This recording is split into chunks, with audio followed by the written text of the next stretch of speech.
Hi, welcome back to Vivian Vogue. My name is Vivian and this is my corner of the internet where I post videos about fashion, bags, luxury, travel, beauty, lifestyle. So if you like that kind of content, please hit subscribe down below. It would really mean a lot to me. You can also find me on Instagram and TikTok. My @ is Vivian Vogue again. I'll leave the links in the description bar below for daily content if you like that. Today we're comparing two of the market's most popular smart rings, which are the Ultrahuman Ring Air and the OURA Ring Generation 2. For those of you wondering what's a smart ring, it essentially helps replace a smartwatch such as like a Garmin or an Apple Watch. It's really good for people like me who prefer to wear a different watch every day. My everyday watch is my Rolex Datejust in 31mm, and I also love that they're a little bit more subtle and like concealed within my jewelry. As you can see, I wear all yellow gold jewelry, and especially my Ultrahuman Ring Air, it really blends in and you can't even tell that I guess it's like a smart ring that's tracking my heart rate, my sleep, my steps, my activity, even counting like my food calories if I want it to, same as the OURA Ring. So it's just a really nice easy way to integrate in your life without it looking sort of bulky or drawing eyes and attention that you might not want. So you can wear it to formal events such as weddings, which I recently did. Here's a photo of how I wore it and I feel like you can barely tell that I'm wearing a smart ring. As I said, smart rings basically help track three key areas, which is one, sleep. They tell you what time to go to sleep. They tell you what time you wake up. They track the different stages of sleep that you get, such as REM sleep, light sleep, deep sleep. They also tell you how much you're tossing and turning in sleep, how much your temperature can deviate, whether that means you're getting sick or not. The second thing that they track is movement and activity. This can be anything from a casual walk throughout the day, like to go get a coffee, or if you want, you can also actively log when you're going to the gym and doing like intense workouts or going for a run. It can basically track everything from how much your heart rate is varying during your workouts to how many calories you're burning and how many steps you're getting every day. And the third most popular thing that smart rings track is stress levels, and they do this by tracking sort of your heart rate changing throughout the day and spikes in this fluctuating between being relaxed, stimulated and stressed. I've been wearing my OURA Generation 2 ring and my Ultrahuman Ring Air for well over 3 months now, and I feel like I've really got a good understanding of how they compare to one another and where both rings are better or worse than one another. Starting with pricing. So the reason I have the OURA Generation 2 ring, even though they have newer rings such as the Generation 3 and the Generation 4, is because the Generation 2 with OURA is the last ring that they made that doesn't require a monthly subscription. So with their Generation 3 and Generation 4 rings, in order to actually access a lot of the data that it's capturing for you, such as your heart rate, your sleep activity, your stress levels, which is the whole point of having a smart ring, you have to pay an ongoing monthly subscription of about 10 to 15 Australian dollars per month, which comes out to almost $200 per year, on top of actually purchasing the ring. The other thing I really don't like about the OURA Ring is that whilst I believe their rings start from around the $350 US mark, if you like me wear all gold jewelry and you want to have the gold ring, it actually costs more and I think can go all the way up to about $500 US, which in Australian dollars comes to about $750. This means for people looking to buy like the newest OURA ring, you're going to end up spending, if like me you want the gold, roughly $750 Australian dollars plus $200 Australian dollars per year for the subscription every month, which comes out to like almost $1,000 compared to the Ultrahuman Ring Air, which is $349 US for any size, any color. It doesn't matter whether you're getting the black, the silver or the gold, every single color is the exact same price. So for someone like me who wants the gold, I like that you don't get penalized for wanting a different, more popular color. Obviously the biggest benefit of the Ultrahuman Ring Air is that there's no monthly subscription cost. So once you pay $349 US,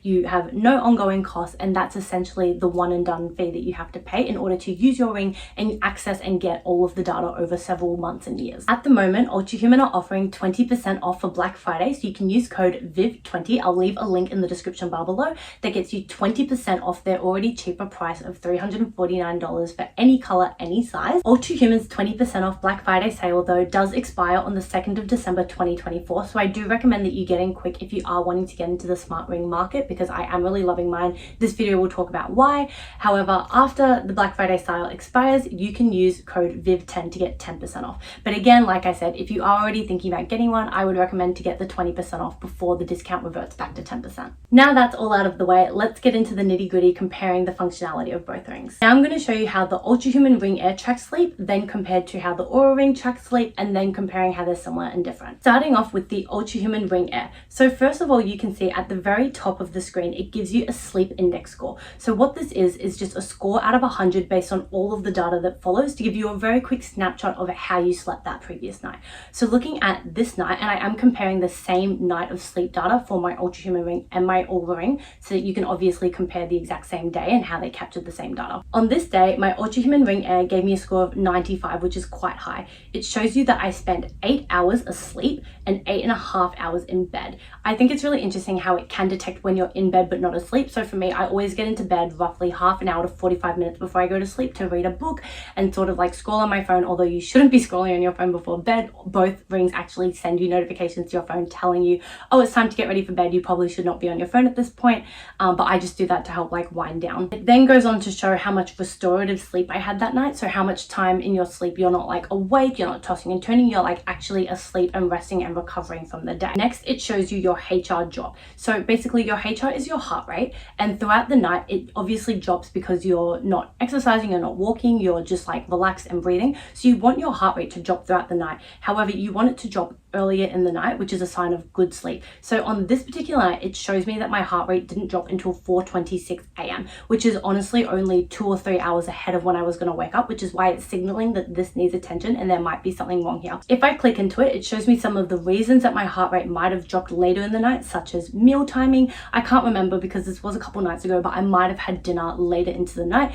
And obviously because your metabolism and your body takes energy and time to digest your food, that can also delay your heart rate dropping to like its peak lowest time. Also recommends creating a calming sleep environment and avoiding late night exercise and stimulants such as coffee, which I feel like we know, but I really like that it basically gives you active, tangible suggestions for what you can do to try and improve the fact that your heart rate dropped really late that night. Scrolling down further into the measurements it gave me my 95 score, you can see it's tracking my sleep efficiency, your body temperature, something that I found interesting, and I haven't had to test it yet because I just haven't been sick lately, but I've heard that when you are sick and your temperature starts to rise throughout the night because your body's obviously starting to fight like bacteria and viruses, both the Ultrahuman Ring and the OURA Ring will send you notifications saying that your temperature has been up for the last couple of days, which could indicate that you're getting sick. I've seen a lot of really positive reviews online about both rings saying that it's been able to detect ahead of when somebody felt like they were getting sick and saying, oh, you might be getting sick 3 days before they actually started having, say, a cough or a cold. So I find that really interesting. It then ranks your restfulness because you can obviously be asleep but not be restful. You can be tossing and turning all night, so it's tracking that. The consistency of your sleep, again, telling you whether you're getting consistent amounts of sleep and sleeping at a consistent time throughout the week.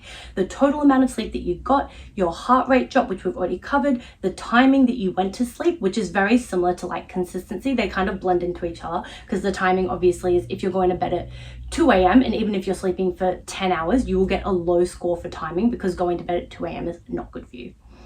And then how much restorative time you had during your sleep. Scrolling even further down, it now, what I find most interesting, shows you the breakdown of your sleep stages throughout the night. So as you can see, it tells me that I was awake for 31 minutes. I spent 2 hours and 13 minutes in REM, 2 hours and 23 minutes in light sleep, and 3 hours and 24 minutes in deep sleep. Now we're getting into personally what I think is one of the biggest advantages of the Ultrahuman Ring ahead of the OURA Ring, is that in this sleep graph, which shows me the whole 8 hours and 30 minutes I was asleep, I can scrub this data and slide my finger. If I do this, I can actually slide my data to see exactly minute by minute what I was doing. So say for example, I can see that I was awake and I know I went to the bathroom. I can see that if I put my finger over the white bit at 3:41 to 3:51 a.m. in the morning, I was awake and I spent 10 minutes awake, which means I honestly probably went to the bathroom, which is something that I do a lot in the middle of the night. This is compared to the OURA Ring, which doesn't let you do that. We'll get into that later, but I don't like the OURA Ring. Whilst it gives you a very similar graph, you can't actually slide your finger across it and see minute for minute what you were doing at that time, which can be very annoying. Scrolling down even further, it tells you how many sleep cycles you had. So this night you can see I had 6 sleep cycles. However, only 4 of them were full cycles and 2 of them were partial because they were interrupted probably from me waking up. It then also shows your movement. So you can see that the time that I was awake, I obviously have quite a bit of movement because I was walking, going to the bathroom, and even throughout the night, I had a little bit of tossing and turning in my bed. Moving down even further, you can see how your heart rate tracked for the night. And this is very similar to the sleep graph on the Ultrahuman Ring, where you can actually tap exactly what time you want to see your heart rate. So here I can see it's identified my lowest heart rate zone. And if I tap that exact moment, you can see at 4:31 a.m., my heart rate was at its lowest with 55 beats per minute for the night. And if I wanted to see when it got to its highest, again, I can tap up there and it says at 5:56, it got up to 86 beats per minute. Again, the OURA Ring, and we'll show you this on their app, they give you a very similar graph tracking your heart rate for the night, but you can't actually click specifically into minute by minute and see what your heart rate was. It just tells you what your lowest heart rate was for the night and gives you a graph showing you, but you can't click on like a specific time, something that I don't like. So this for me is another score for the Ultrahuman Ring. If you scroll down even further, it shows you your heart rate variability. This is probably the thing that I know the least about. Whilst I know that there is some correlation, I believe, between having a high heart rate variability and having like positive cardiovascular function, I don't pay too much attention to this one. I just feel like it's not data that I really need. However, it's nice that it has it, and if you want to, you can definitely do some more research to find out exactly what this means and what it's showing you. Scrolling down even further, the next thing that it shows you is your morning alertness, which is the time it takes you to get out of bed after you're awake. So as you can see, on November 16, which I'm going to guess was a weekend, I spent over 2 hours in bed before I actually got up from bed. So it means I was awake, and then I probably would have either started reading a book, I would have more likely started scrolling social media on my phone, and spent about 2 hours in my bed before I got up. It does give you an optimal window, which is about half an hour, saying that this is a good time for you to like slowly wake up, get accustomed to like being awake after just being asleep, and then getting out of your bed. Last two pieces of data that the Ultrahuman Ring Air gives you for sleep tracking are the tosses and turns during sleep, which connects to the movement sort of graph that we went through earlier, and your body temperature. So you can see exactly how your body temperature fluctuated throughout the night. Now let's compare how the OURA Ring tracked my sleep for the exact same night. So as you can see, my sleep score on the OURA Ring was 88, which was very similar to what my Ultrahuman Ring gave me, which was a sleep score of 95. I feel like the most important thing I want to communicate to you guys from my personal experience is how very similar the tracking between the Ultrahuman Ring and the OURA Ring are. The metrics that they give you are very similar categories, and the actual data that it gives you can be very similar, plus or minus 10% sometimes. So for me, I feel like the price difference is more than double, but the difference in the data is less than 10%. So to me, personally, I do have a preference for the Ultrahuman Ring just because I think it's that more economical option. But in order for you to make that decision yourself, I want to show you exactly how similar the data can be. As you can see, my OURA Ring tracked that I had 8 hours and 9 minutes of sleep for this night, which again is very similar to my Ultrahuman Ring, which tracked I had 8 hours on the dot. So 9 minutes of sleep, I don't think is like a serious discrepancy in the data. I feel like that's very close. It's not like the Ultrahuman Ring, which is half the price of the OURA Ring, is telling me that I had like 6 hours of sleep or even 7 hours of sleep. It's actually very, very similar. The OURA Ring also tracks that I had 8 hours and 29 minutes in bed. Again, very similar to my Ultrahuman Ring, which tracked that I had 8 hours and 30 minutes in bed. In terms of efficiency, my OURA Ring tracked 96%, which is quite different to Ultrahuman Ring tracking 70%. However, I do believe if you click into these specific widgets for both Ring apps, it tells you how they're measuring sleep restoration, and the metrics that they use are quite different, which is why I think these numbers are calculated differently. One of the biggest differences is that my OURA Ring just tells me what my lowest resting heart rate was for the night, which was 53, but it doesn't tell me what time I achieved that, compared to my Ultrahuman Ring, which tells me the time but doesn't tell me sort of like the beats per minute. So that's a big discrepancy there. However, of course, both rings actually give you both sets of data, like tells you the time that you had your lowest heart rate and what that lowest heart rate was. It's just in the way they're presenting that data that's quite different. Scrolling down into my OURA Ring sleep tracking, it then tells me my total sleep, my sleep efficiency, restfulness, REM sleep, deep sleep, and latency is something that the OURA Ring tracks that the Ultrahuman does not. Latency is how long it takes you to fall asleep. So on this night, it told me that I was basically in bed and like not reading, like closed my eyes, trying to sleep, and it took me 3 minutes to fall asleep. I personally do think this is quite cool data, because there are some nights where I'm sure we've all experienced, you're not reading, you're not on your phone, you're honestly just sitting there staring at the ceiling, and you can be awake for like half an hour or 45 minutes before you fall asleep. And I have had nights like that where my OURA Ring will tell me that my latency was 28 minutes, or more likely most nights I think it's like 12 to 15 minutes on a bad night. And I do wish that latency was something that the Ultrahuman Ring Air tracked, but it doesn't. So in this instance, I do think that this is a score 1 for the OURA Ring. The last thing it tracks though is the timing, which again the Ultrahuman Ring also tracks. Coming down to look at the sleep graph, which we already looked at on the Ultrahuman Ring, as I mentioned, One thing I really don't like about the OURA Ring is how it basically gives me this graph, but I cannot select or slide any of the data. So as you can see, if I want to know exactly what time it was before 4 a.m. that I woke up to go to the bathroom, I can click on it and it doesn't give me anything. Like, there's no data, it doesn't tell me a time, there's no further information I can find out. So I have to kind of take a stab in the dark and guess that based on the table, I can see that after 2 a.m. and before 4 a.m. at some point I was awake for a couple of minutes, but again, I can't see, whereas my Ultrahuman Ring told me the exact time it was and told me that it was 10 minutes that I was awake.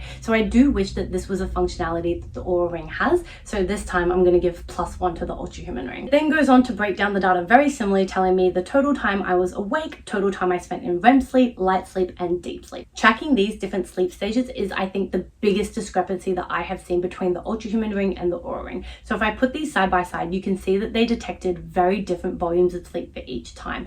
However, I personally don't think this is very important because it's not something you can control. If I want to increase my REM sleep, there's nothing really particularly that I can do other than trying to get more sleep overall, which will hopefully increase my REM sleep, that I can do to try and change the types of sleep stages that I'm in. For me personally, the things that I care about the rings being very similar in tracking is the time that I'm going to sleep, the time that I'm waking up, how much total sleep I'm spending, as well as the times that I'm waking up throughout the night, which for me, I have found very similar. However, if you are someone who really cares about having like the broken down sleep stages being extremely accurate between both rings, I'm just going to be honest with you and tell you that I personally have found for the over 3 months I've been using them, this is the biggest discrepancy. Scrolling down even further into the OURA Ring sleep tracking data, it shows you your heart rate graph for the night. And as I already mentioned, something again that I really don't like is similar to OURA Ring sleep data for the night. You can't slide across this graph. So I can see that my lowest heart rate was 53 beats per minute, and I can see that it was close to 4 a.m., but I can't actually click on that number or like that point in the night and see exactly what time that was. It also, if I wanted to see what time I had the highest heart rate, I can't click on it and see it. So again, that's +1 to the Ultrahuman Ring for me because I do find that data really interesting, and unfortunately the OURA Ring just doesn't offer it. Last data piece that the OURA Ring gives you is your heart rate variability for the night, which the Ultrahuman Ring gave you as well. And as I told you, this is probably the thing that I know the least about. The second health category that both rings track is movement/activity. Starting with the Ultrahuman, so the first thing that it gives you, again at the top, similar to sleep, is a score. So you can see on this day I had a movement score of 66, which isn't great. It tells me the reasons for this score are because my steps were only 8,421 compared to the 11,000 steps per day goal that I set myself. You can change what this goal is. So if you're somebody who wants to be more active than this, you can set it even higher, or less active, you can set it lower.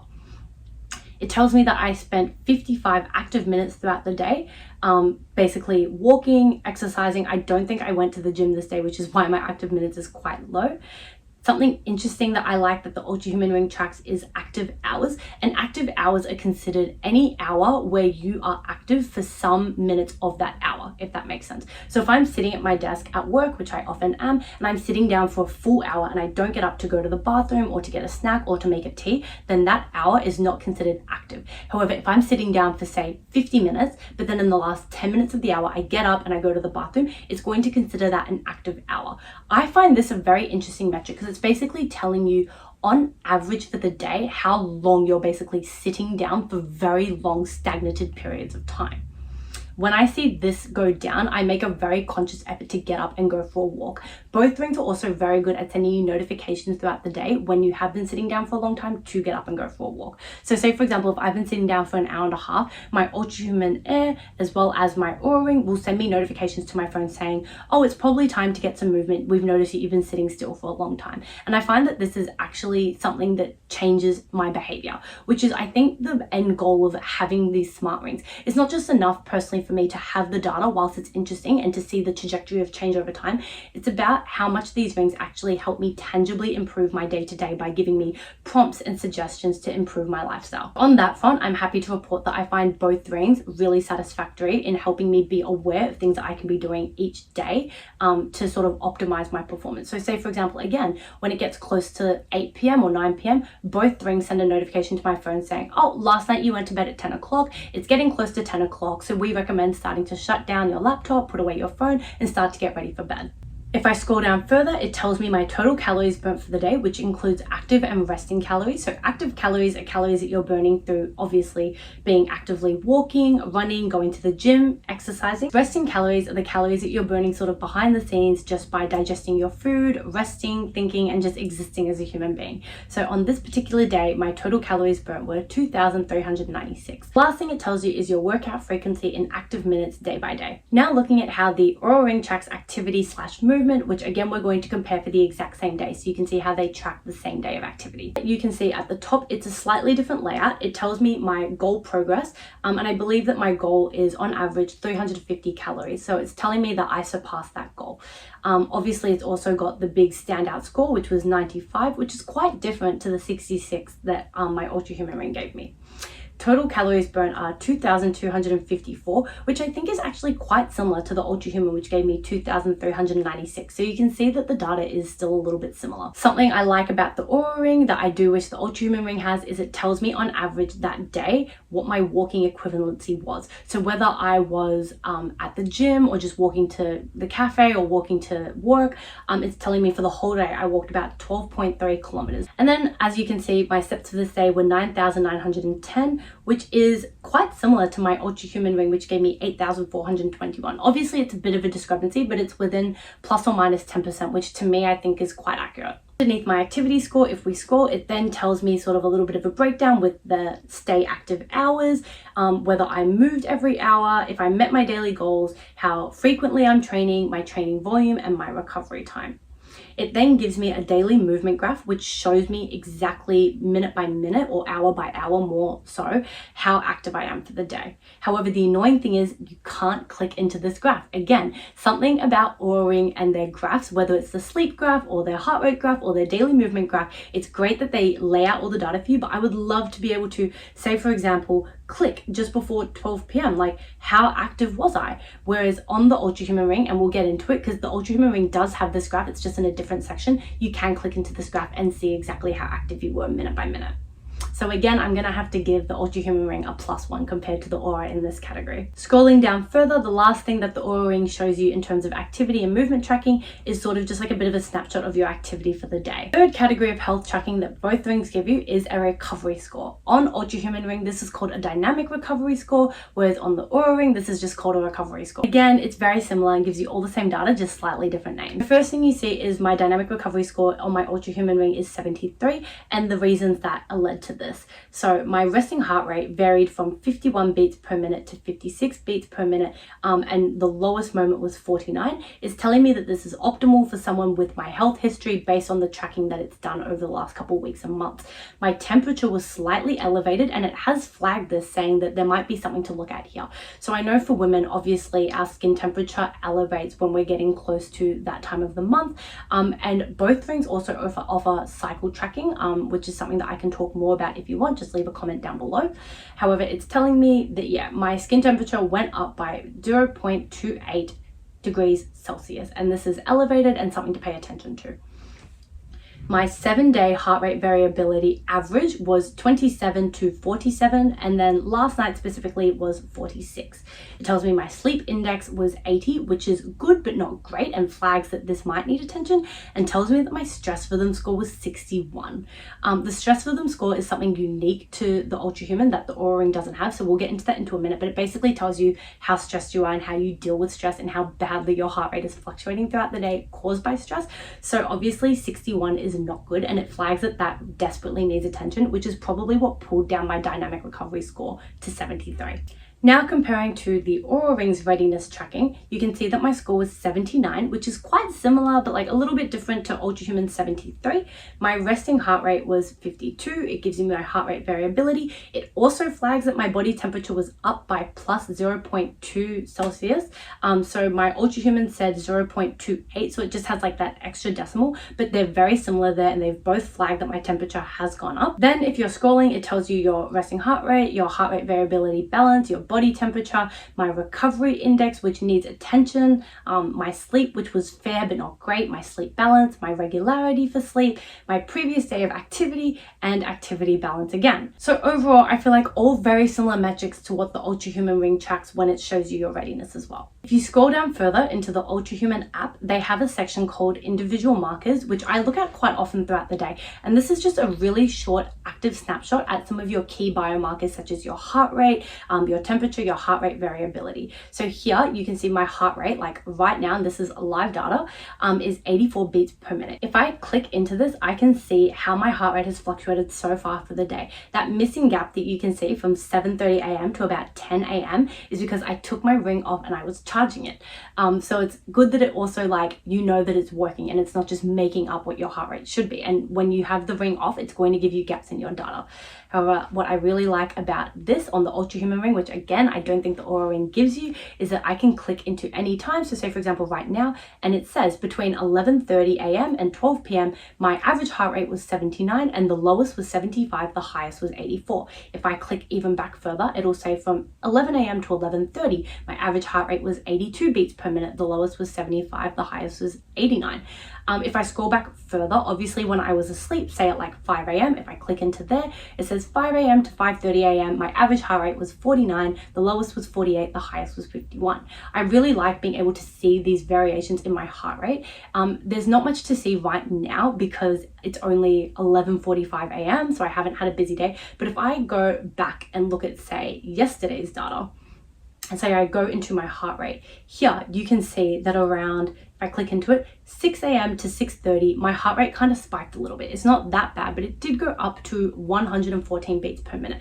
I think that this might have been because I was at the gym this time yesterday. I can't actually remember, but I really like being able to log into this just at a glance and see how my heart rate is tracking. I also really like doing this for stress tracking, even though Ultrahuman Ring have a specific stress widget functionality, which we're going to get into in a second. The next one is your cardio age, and if I click into that, it basically tells me how many low intensity workouts I've done for the last week, how many medium intensity workouts I've done for the week, and if I did a really high intensity workout, which I don't tend to do often, then that would log that as well. And it's telling me how many cumulative minutes I'm spending that week in each of the heart rate zones. So I think if you Google more about this, heart rate zones is sort of like a global terminology based on sort of the gears of heart rate that you kick into as you do more intense workouts. So typically zone 1 is things like a light walk, walking the dog, walking to go get a coffee, just generally walking, potentially jogging, whereas zone 2 would be like properly jogging, maybe even running. Zone 3 would definitely be like running, maybe weightlifting. Zone 4, zone 5 would be like pushing your body to its absolute maximum, like potentially sprinting. As you can see, I am pretty active throughout the week. Like I do go to the gym. However, a lot of my workouts are low intensity and I just do a lot of like incline walks or like Pilates and yoga. So I'm not having like high zones with my heart rate, if that makes sense. Go down even further, you can see my VO2 max. I'm not gonna lie, I don't know a lot about this, but I'm sure you can research it if you want. All I look at is how I'm tracking for someone sort of based on my age and my gender. So it tells you, when I signed up for my ring, you log your age and pick your gender. So it knows I'm a 27-year-old female, and it tells me for a 27-year-old female, my VO2 max is superior. So again, don't know what this means, but I just like knowing whether I'm sort of in the average for someone my age. Scrolling down further, my resting heart rate is elite. Going down further, my heart rate variability is poor. And then it gives you a little bit of information about how to understand all of this data. Looking at temperature deviation, I know a lot of women use temperature basal tracking, I believe, to track their cycles, and both the Ultrahuman Ring and the OURA Ring help you track your cycles using your temperature. However, the thing that I look at the most is honestly just how my skin temperature changes sort of day by day, so I can see whether there are any early indicators that I'm getting sick. The equivalent of this function on the OURA Ring is called Vitals, which is this little tab down below. And if you click on this, it basically gives you all the same snapshot, but in a slightly different format. So here you can see my resting heart rate, my heart rate variability, body temperature, respiratory rate, and my sleep regularity. If I scroll down further, it also tells me sort of key biomarkers for like my sleep, looking at my bed bedtime, wake up time, the total sleep I've had, time in bed, deep sleep, REM, efficiency, latency, all of that. And if I go down even further, it gives me the same for my activity goal. So again, very similar functionality between the Ultrahuman Ring and the OURA Ring. If you scroll down to the very bottom of both apps, there is this timeline section that basically shows you all the notifications you're getting throughout your phone. So if I click show more, I can now see all the way and scroll down from when I woke up at around 7:51. It's telling me to avoid delaying stimulants such as coffee. We'll get into this because I think this is a really nifty sort of functionality unique to the Ultrahuman Ring that the OURA Ring doesn't have. It tells me that my heart rate dropped late. At 9 a.m. when I probably would have been like at work, it's telling me it's time to move because I was probably sitting down at my desk not doing much movement for a couple of hours. I probably then, once I got that notification at 9:05, went for a little bit of a walk at 9:20. It's then telling me at 9:21 that I can start to have coffee. Again, around lunchtime, I would have been sitting for a long time, so it's telling me it's time to get up and walk. And it's just giving me all these little prompts throughout the day. So I like that if you want, you can scroll through this and see exactly every day sort of what notifications you're getting, so you can check them if you want. And this is what the timeline for the OURA Ring looks like. Again, very similar. Now that we've compared essentially all the functionality between the Ultrahuman Ring Air and the OURA Ring Generation 2, which again is the last generation ring you can get from the OURA that doesn't require a monthly subscription fee. So I do believe that Generation 3 and Generation 4 rings have additional functionality. However, again, you do have to pay between 10 and 15 Australian dollars per month to access this, which comes out to about $200 a year, which I'm personally not interested in, which is why I opted to get the one that doesn't have a monthly subscription fee, even though that means it has less functionality. So I think if you're comparing ring to ring based on not having a subscription fee, the Ultrahuman Ring Air definitely gives you a lot more than OURA Ring's Generation 2. But if you're somebody willing to pay the $10 to $15 a month, I do think that OURA's Generation 3 and Generation 4 ring have the same, if not potentially even more or slightly different functionality to the Ultrahuman Ring Air. I just can't comment on that because I haven't actually tried the Generation 3 and Generation 4 rings. But onto some of the unique features of the Ultrahuman Ring that the OURA Ring does not have that I think are very interesting. At the top here, that there's something saying sun exposure recommended. This is basically a vitamin D tracker every day that Ultrahuman Ring has that I think is really interesting. So if I click into this, it's saying that I have had 1% sun exposure because I've been inside my house all day, which makes sense. I haven't gone outside and got sun exposure. However, what I find most interesting is that it has this timeline graph showing you the UV ray index hour by hour in your area, and this is geographical located. So you can see right now the UV ray is 5, and it's telling me it's a very bad time to go outside because I'm going to get sunburnt. UV ray of 5 to like 6 and 7 is very high, so you're not supposed to get sun during this time. Why I like this data is because it's actually helping me create a tangible change in my day. So where I might have said, oh, I want to get some sunshine today, I'm going to go for a 2-hour walk now, I can look at this and go, if I go for a 2-hour walk now, I'm likely going to get sunburnt, which isn't good for me. I should go for a 2-hour walk after 4 p.m. when the UV ray drops down to 4 and then even continues to drop down to 3 and 1 before the sun sets eventually at 7 p.m. Click into this, you can actually tell the Ultrahuman Ring what type of skin type you have. There are a couple of categories. I've obviously opted for Middle Eastern, Asian or Hispanic skin, and based on the skin type that you choose, it's going to give you a different daily vitamin D intake recommendation because different skin types require different sun exposure. As you can see, my graph is saying I've only had 1% sun exposure because I've been inside all day. I haven't had sun exposure. Say for example that I went for a walk and I wanted to say add sun exposure. Let's say that I went for a walk between 10:44 and 11:54, which it tells me was 1 hour and 11 minutes in the sun. You can choose whether you are outside in direct sunlight, outdoor in the shade, or indoor, not in direct sunlight, say like through a window. And you can also say how much coverage you have from the sun. So say for example, if I only had 10 to 20% of my body exposed to the sun, I was like wearing long sleeve, long pants, I would pick that. But considering I have like my arms out and I have shorts on, I would say 50 to 60% of my body is exposed to the sun. If I click update, it's now going to take the UV score from 10:30 to 11:30 when I said I had my walk, and look how drastically my graph has jumped up to 47%. So just from having 1 hour of walk, because the UV ray is so high, I received so much vitamin D intake for the day compared to if I did like a 2-hour walk when say the UV index was lower, it might not have given me that much sun exposure. The next thing that the Ultrahuman Ring has that my OURA Ring doesn't is a stress rhythm tracker. This I am obsessed with, and I check this multiple times a day.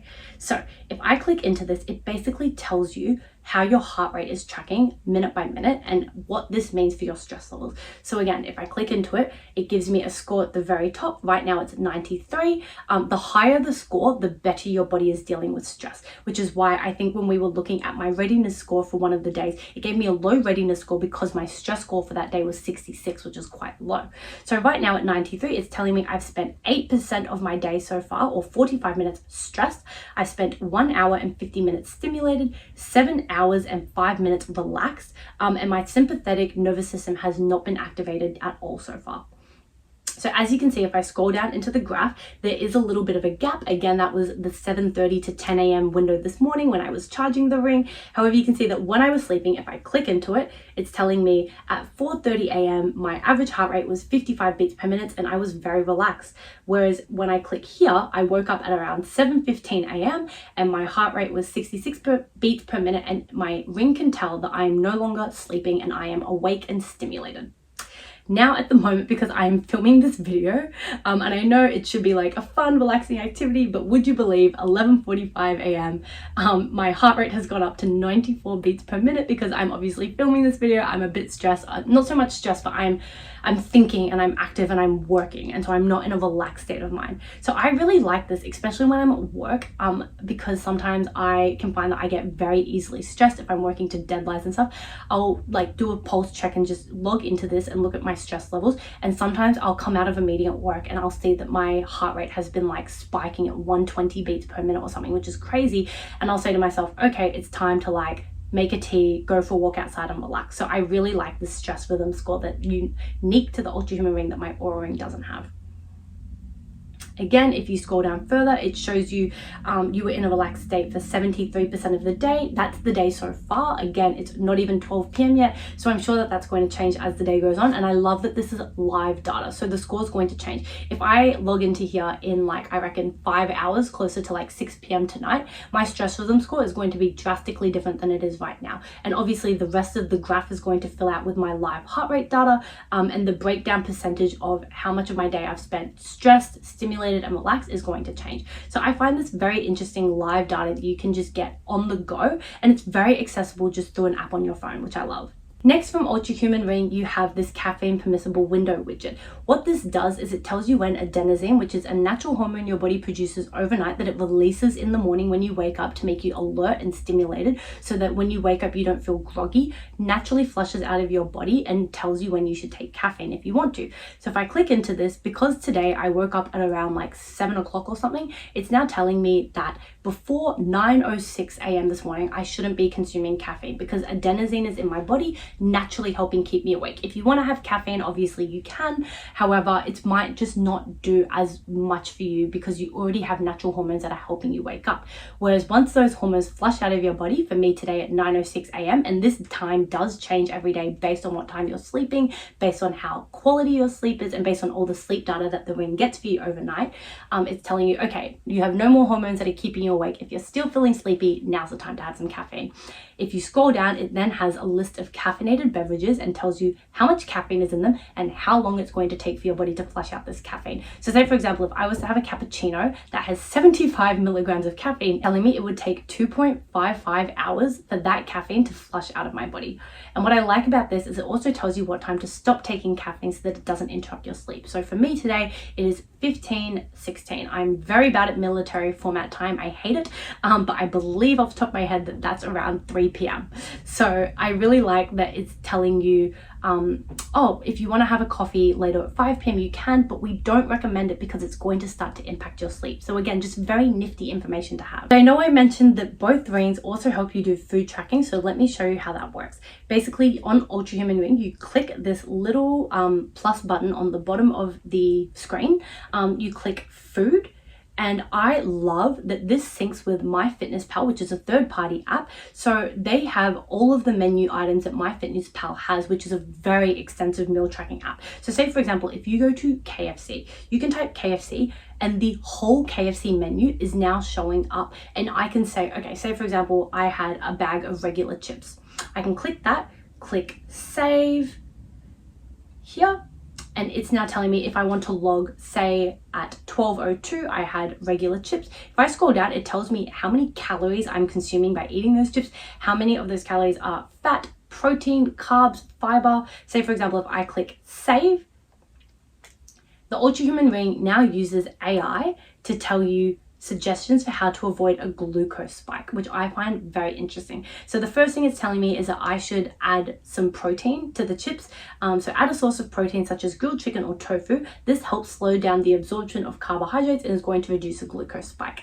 Next, I can include healthy fats or consume fiber-rich foods.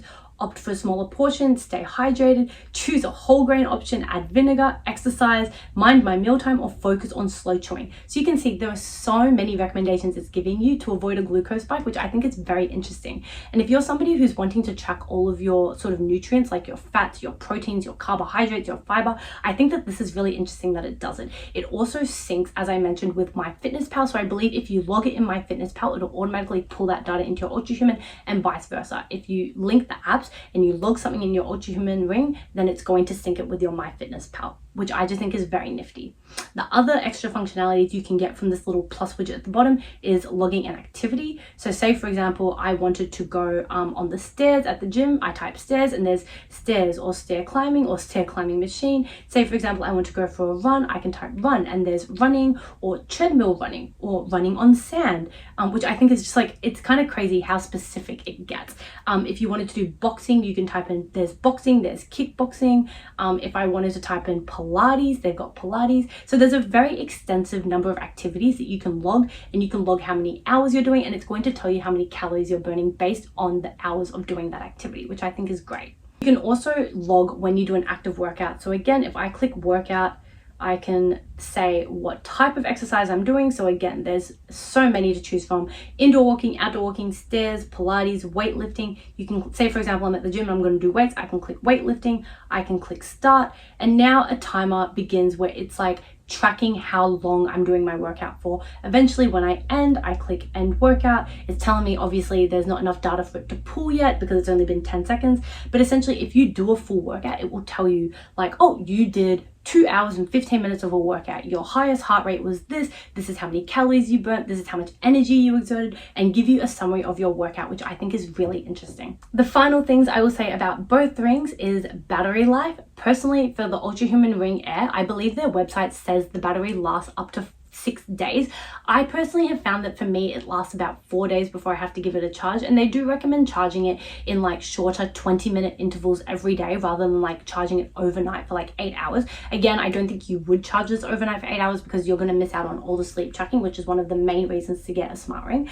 And my OURA Ring Generation 2, because it is so old, this battery only lasts a day. However, I don't think that that's accurately representative of normal OURA rings. I think if you get an OURA Ring brand new from them, I think typically the battery would last again like 4 to 6 days, similar to an Ultrahuman Ring. In terms of charging devices, both rings come with their own individual chargers. This is what the Ultrahuman Ring one looks like. It's a little square, whereas my OURA Ring is a little circle. It's custom tailored to the size that you get of your ring. So for example, if you buy a Ultrahuman Ring size 7, the charger that you get is for the size 7. So if you have a friend who is an Ultrahuman Ring size 11, they're probably not going to be able to charge their ring on your charger because their ring will not fit on like this little widget. Same goes for the OURA Ring. And of course, you're probably wondering, how do you know what size you are? I am different sizes in both of my rings, and I have seen a lot of people online say that there is sizing discrepancy between the Ultrahuman Ring and the OURA Ring. So I do recommend that you get the sizing kit for both. This is typically what it looks like. So I wanted to show you guys. Once you place your order, you can request a free sizing kit, and it comes with, for Ultrahuman, you get this little box. And inside it shows you the finishes for their rings. So they obviously have silver, gray, black. The gold is what I got and I love it. And then underneath here is their sizing kit. Ultrahuman Ring's smallest size is 5 and it goes up to a 14. And they send you this kit so that you basically try all the sizes on. They recommend trying it on overnight for 24 hours, the same way that you would wear your normal ring, because your body does sort of like swell and sort of tighten throughout the day. So for example, like when I wake up in the morning and I go for a shower, I notice that my rings aren't as like swollen, but when I'm out walking, especially today it's very hot and sunny, my fingers swell and then the ring becomes tighter. So I recommend that you try wearing the trial ring size for a day or two before you place your order, because you will find throughout the day the ring size fluctuates on your finger, if that makes sense. Personally for me, I am a size 8 in the OURA Ring and a size 7 in my Ultrahuman Ring, so I do recommend trying the individual kits for both brands if you're wanting to, because it's not always like a one-to-one exact sizing, if that makes sense. And I would hate for you to get a ring from a different brand and it doesn't fit because you're using your ring size for a different brand. And it's so funny to me that such a little ring can come in such a big box, because when you open this, you literally get this little sort of welcome kit, and then this is what your ring sits in. Underneath is where they give you sort of all the charging stuff. So I believe if you open this, there's some more paperwork, and here, this is where the charging kit comes in. You get a little USB-C wire and obviously the little widget. However, you don't get a wall socket, which is annoying. So I've been actually using like my very old Nintendo DS wall socket that accepts a USB-C. But you could obviously use like any old phone charger or like a laptop charger that plugs into a USB-C and the wall. However, I do wish that both the Ultrahuman Ring and the OURA Ring would give you the actual like wall socket that you could plug in to charge, because whilst they give you the little dongle to attach your ring to and the USB-C cord to attach this to the sort of like brick, they don't give you a brick that plugs into the wall, and I feel like they should. That's my video comparison. I really hope that that helped you differentiate the differences between the Ultrahuman Ring Air and the OURA Ring. Please drop down your questions in the comments below and I'm happy to answer as many as you want. I have also been posting day-to-day comparisons tracking my sleep and my activity and my stress between both rings onto my Instagram and TikTok, which is at Vivian Vogue. I'll leave the links in the description bar below so you can go check those out. Let me know if you have any questions, and again, if you are looking at getting the Ultrahuman Ring, use code VIV20 for 20% off before 2nd of December 2024, and then after that date you can use code VIV10 for 10% off. I hope you enjoyed this video and found it really helpful and informative.